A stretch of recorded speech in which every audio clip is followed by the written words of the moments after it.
ನೀನು ಹತ್ತು, ನಾನು ಹೇಳ್ತೇನೆ. Okay, thank you. ಹುಷಾರ್, ಬಾಯ್.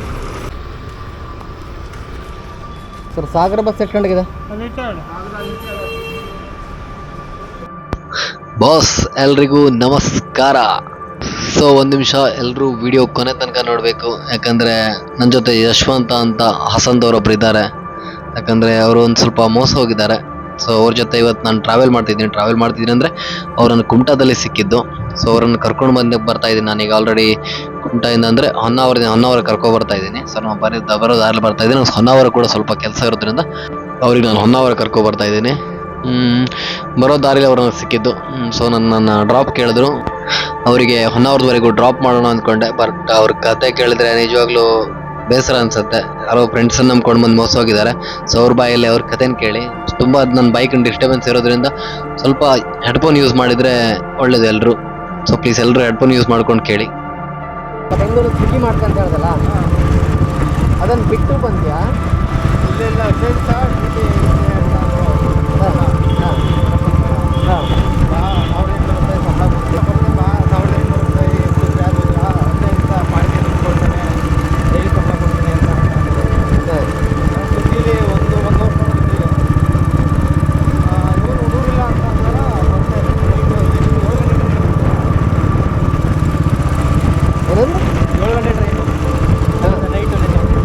ಯಶವಂತಪುರದಿಂದ. ನಾನು ಮಲ್ಕೊಂಡ್ಬಿಟ್ಟಿದ್ದೆ ಮೇಲ್ಗಡೆ. ಮಲ್ಕೊಂಡಿದ್ದೆ, ಅವರು ಎಲ್ಲೋ ಇಳ್ಕೊಂಡ್ಬಿಟ್ಟಿದ್ದಾರೆ. ಅವ್ರು ಎಲ್ಲಿ ಹೇಳಿದ್ರು ಅಂತ ನಿಮ್ಗೆ ಗೊತ್ತಾಗಿಲ್ಲ? ನಾನು ಮೇಲ್ಗಡೆ ಮಲ್ಕೊಂಡ್ಬಿಟ್ಟಿದ್ದೆ. ಅವ್ರು ಎಷ್ಟು ಜನ ಇದ್ರು? 3 ಜನ. ಇವಾಗ ನಿನ್ನ ಮೊಬೈಲು ಕಾಸು ಅದೇ 4,000 ದುಡ್ಡು ಇಸ್ಕೊಂಡು ಅಲ್ಲಿ ಪಾರ್ಟಿ ಇಸ್ಕೊಂಡ್ಮೇಲೆ ಕೊಡ್ತೀನಿ ಅಂತ. ಹಾಂ, ನನ್ನ ಮೊಬೈಲ್ ತಂದಿಲ್ಲ. ಒಂದು ಡ್ಯೂಟಿ ಫೋನ್ದಲ್ಲ, ನಮ್ಮ ಹುಡುಗ ಇದ್ದಾನೆ, ಅವ್ರು ಇದ್ದಾನೆ. ನಿನ್ನ ಮೊಬೈಲ್ ತಂದಿರಲಿಲ್ಲ. ಇವಾಗ ಅವ್ರು ಎಲ್ಲಿ ಇಟ್ಕೊಂಡಿದ್ದಾರೆ ಅಂತ ನಿನ್ಗೆ ಗೊತ್ತಾಗತ್ತೆ? ಈಗ ನಿನಗೆ ಗೊತ್ತಾಗಲ್ವ? ಅವ್ರು ಯಾರ್ದು ಕಾಂಟ್ಯಾಕ್ಟ್ ನಂಬರ್ ಯಾರ್ದು ಇಲ್ವಾ? ಈಗ ನಿಂದೇ ನಂಬರಿಗೆ ಫೋನ್ ಮಾಡಿಕೊಂಡು ನಿನ್ನ ನಂಬರ್ ತೊಗೋಬೇಕಿತ್ತು ತಾನೆ? ನಿನ್ನ ಮೊಬೈಲಲ್ಲಿ ಇತ್ತು ತಾನೆ? ನನ್ನ ಮೊಬೈಲ್ ಇತ್ತು. ಫೋನ್ ಅಂದರೆ ಈಗ ನಮ್ಮ ಫ್ರೆಂಡು ಈಗ 6 ಗಂಟೆ ಮೇಲೆ ಅವ್ನು ಸಿಮ್ ಹಾಕಿ ಹೋಗಿರ್ತಾನೆ. ಲಾಗಿನ್ ಆಗೋದು ಈಗ ಕಸ್ಟಮರಿಗೆ ಫೋನಲ್ಲಿ ಲಾಗಿನ್ ಆಗಿದ್ದೆ. ನಮ್ಮದು ಮೊಬೈಲ್ ಡ್ಯೂಟಿ ಇಬ್ಬರು ಪಿ.ಜಿನಲ್ಲಿ ಇರೋದು. ನಾನು ನಮ್ಮ ಹುಡುಗ ಅವ್ನ ನಂಬರ್ ಲಾಗಿನ್ ಆಗಿದ್ರೆ ಅವ್ನು ಸಿಮ್ ಹಾಕೋತಾನೆ. ನನ್ನ ನಂಬರ್ ನಾನು ಲಾಗಿನ್ ಆಗಿದ್ರೆ ನಾನು ನೈಟ್ ಡ್ಯೂಟಿ ಮಾಡೋದು, ಅವ್ನು ಡೇ ಡ್ಯೂಟಿ ಮಾಡೋದು. ಇಬ್ಬರು ಒಂದೇ ಬೈಕಲ್ಲಿ ಮಾಡ್ತಿರೋದು. ಅಂದ್ರೆ ನೀನು ನೈಟ್ ಡ್ಯೂಟಿ ಮಾಡ್ತೀಯ, ಅವ್ನು ಡೇ ಡ್ಯೂಟಿ ಮಾಡ್ತಾನೆ. ಇವಾಗ ಇಬ್ಬರು ಒಂದೇ ಮೊಬೈಲ್ ಯೂಸ್ ಮಾಡ್ತೀರಾ? ಒಂದೇ ಮೊಬೈಲ್ ಒಂದೇ ಬೈಕು. ಒಂದೇ ಮೊಬೈಲ್. ಇವನು ನಂಬ್ಕೊಂಡು ನೀನು ಯಾಕೆ ಬರ್ಲಿಕ್ಕೆ ಹೋದ? ಅದೇ ಬೈಕ್ ಈಗ 1,800 ರೂಪಾಯಿ 15 ದಿವಸ ಆಗುತ್ತೆ. ದಿನಕ್ಕೆ 1,800 ರೂಪಾಯಿ ಕೊಡ್ತಾರೆ. ದಿನಕ್ಕೆ 1,800 ಅಂತ ಹೇಳಿದ್ರಾ? ಒಪ್ಪು. ನಾನು ಈಗ ಒಂದೇ ಗಾಡಿ ಮಾಡೋಕ್ಕಿಂತ ಒಂದು 20-25 ಸಾವಿರ ಡೌನ್ ಪೇಮೆಂಟ್ ಬಿಟ್ಟು ಇನ್ನೊಂದು ಗಾಡಿ ತಗೊಳ್ಳೋಣ ಅಂತ ನೀನು ಆ ಆಸೆಯಲ್ಲಿ ಬಂದಿ? ಆ ಗೆಲ್ಸಲ್ಲಿ ಬಂದೆ. ಆರ್ಟಿಸ್ ಗಾಡಿ ಇದೆ, 125. ಅವನೇ ಗಾಡಿ ನಿಮ್ಮ ಇದೆಲ್ಲ EMI ಡಿವೈಡ್ ಮಾಡ್ಕೊತೀವಿ. ಅವನೇ ಈಗ ನಾನು ರೆಂಟ್ ಗಾಡಿ ತಗೊಂಡ್ರು ಎಲೆಕ್ಟ್ರಿಕ್ ಗಾಡಿನ ವಾರಕ್ಕೆ 1,000-2,000 ಅಷ್ಟು ಕಟ್ಬೇಕಾಗುತ್ತೆ. ಅವನಿಗೆ ತಿಂಗಳ 2,000 ಕೊಟ್ಟರೆ EMI ನೀನು ಇವಾಗ ಎಲ್ಲಿ ಇಳಿದಿರೋದಲ್ಲಿ ಲಾಸ್ಟ್ ಸ್ಟಾಪ್ ಎಲ್ಲಿ ಇಳ್ಕೊಂಡಿದ್ದೆ? ನಾನು ಇದು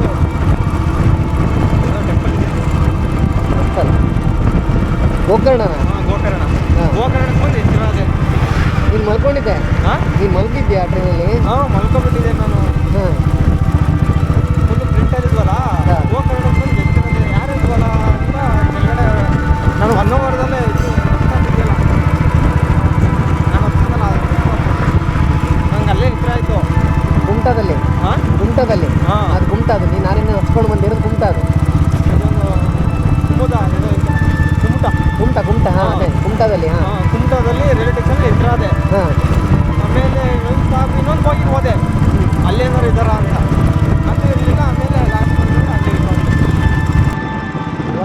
ಅಲ್ಲಿ ರೈಲ್ವೆ ಸ್ಟೇಷನಲ್ಲೇ ಅದೇ ರೈಲ್ವೆ ಇದು ಯಶವಂತ್ ಅವ್ರ ಕತೆ. ಯಶವಂತ್ ಅವರು ಬೆಂಗಳೂರಲ್ಲಿ ಸ್ವಿಗ್ಗಿಯಲ್ಲಿ ವರ್ಕ್ ಮಾಡೋದು. ಮೂಲ ಹಾಸನದವರಂತೆ.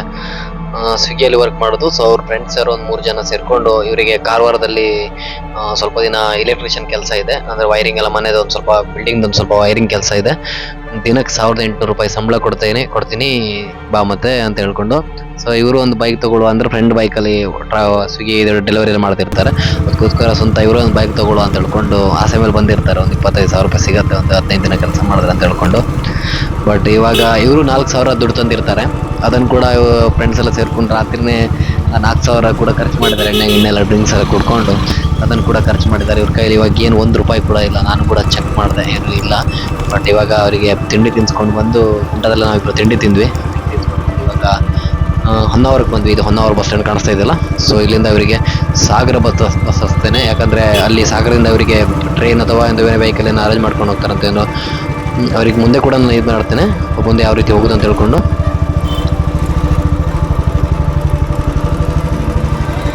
ಇವರು ಯಶವಂತ ಅಂತೇಳಿ ಇವರೇ ನಿಮ್ಗೆ ತೋರಿಸಲ್ಲ, ಅವಾಗ ನಮ್ಮ ಜೊತೆ ಬೈಕಲ್ಲಿ ಬಂದವರು ಇವರೇ.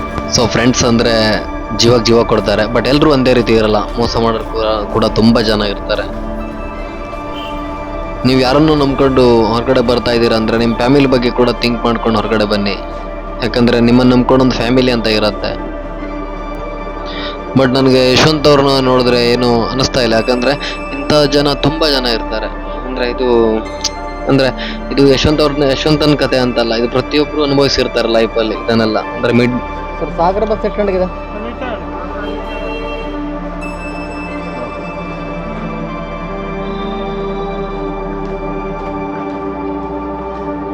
ಸರ್ ನೀವು ಹೊತ್ತು ನಾನು ಹೇಳ್ತೇನೆ. ಸರ್ ಹಲೋ ಸರ್, ಸಾಗರ ಒಂದು ಟಿಕೆಟ್ ಕೊಡಬೇಕಿತ್ತು ಅವರಿಗೆ. ಸಾಗರ ಎಷ್ಟು ಸರ್? ಇದನ್ನು ನೀನು ಇಟ್ಕೋ ಅಲ್ಲಿ ನೆಕ್ಸ್ಟ್ ನೋಡ.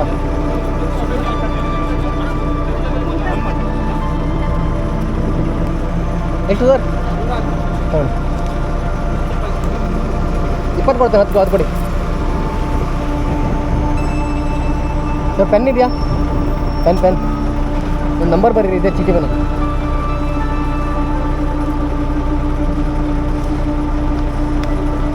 ನೋಡ್ಕೊಡಿ. ಪೆನ್ ತಗೋ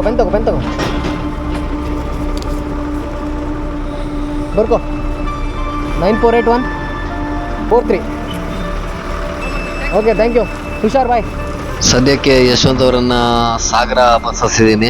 ನೆಕ್ಸ್ಟ್ ಅವರೇನು ಅರೇಂಜ್ ಮಾಡ್ಕೊಂಡು ಹೋಗ್ತಾರಂತೆ. ಬಟ್ ಏನೋ ಹೇಳ್ಬೇಕಂದ್ರೆ ನಾನು ಆವಾಗಲೇ ಹೇಳ್ತಾ ಇದ್ದೆ, ಅಂದರೆ ನಮ್ಮ ಮಿಡ್ಲ್ ಕ್ಲಾಸ್ ಜೀವನ ಇರುತ್ತಲ್ಲ, ಆಲ್ಮೋಸ್ಟ್ ಈ ರೀತಿ ಕಷ್ಟಗಳಲ್ಲಿ ತುಂಬ ಜನ ಅನುಭವಿಸಿರ್ತಾರೆ. ಎಷ್ಟೋ ಜನ ಕಷ್ಟಪಟ್ಕೊಂಡು ಹೇಗೋ ಮನೆಗೆ ಬಂದಿರ್ತಾರೆ. ಬಟ್ ಯಾರನ್ನೇ ನಂಬ್ಕೊಂಡು ಹೋಗ್ಬೇಕಾದ್ರೂ ಸ್ವಲ್ಪ ಯೋಚನೆ ಮಾಡ್ಕೊಂಡು ನಿಮ್ಮ ಕರಿಯರ್ ಬಗ್ಗೆ ಥಿಂಕ್ ಮಾಡ್ಕೊಂಡು ಹೋಗಿ ಅಂತ ಹೇಳ್ತಾ. ಇದನ್ನು ವಿಡಿಯೋ ಮಾಡ್ಬೇಕಂತ ಇರಲಿಲ್ಲ, ಬಟ್ ಆದ್ರೆ ಯಾಕೆ ಇದನ್ನು ವಿಡಿಯೋ ಮಾಡಿ ಹಾಕ್ತಾ ಇದ್ದೀನಿ ಅಂತ ಹೇಳಿದ್ರೆ, 4 ಜನರಿಗೆ ಇದು ಗೊತ್ತಾಗಬೇಕು, ನಾವು ಒಬ್ಬರು ನಂಬ್ಕೊಂಡು ಹೋಗ್ತಾ ಇದ್ದೀವಿ ಅಂತ ಹೇಳಿದ್ರೆ.